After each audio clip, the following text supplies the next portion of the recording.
Voici l'iguane retrouvée en Touraine, affamée dans un parc public. L'animal n'a pas de puce électronique, impossible de savoir s'il a été déclaré comme la loi l'exige.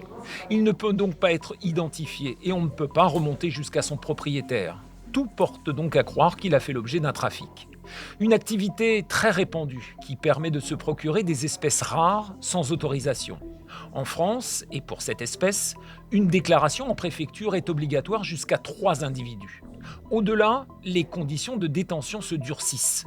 S'ils ne les respectent pas, le propriétaire s'expose à de lourdes sanctions. En fonction des infractions, certaines sont qualifiées de contraventions de la 5e classe. Donc l'amende peut s'élever jusqu'à 1 500 €.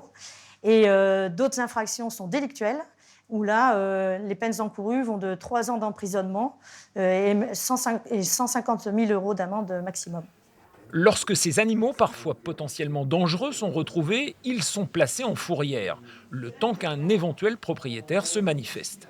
Sans résultat, l'animal est pris en charge dans un refuge ou dans un parc zoologique. Si le propriétaire le réclame, eh bien, il viendra le chercher et on le rendra en fonction s'il a les autorisations ou pas.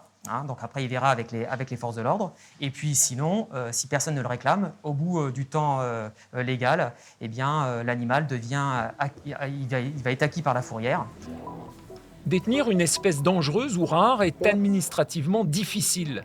Le recours au marché noir est donc la solution choisie par les amateurs peu regardants.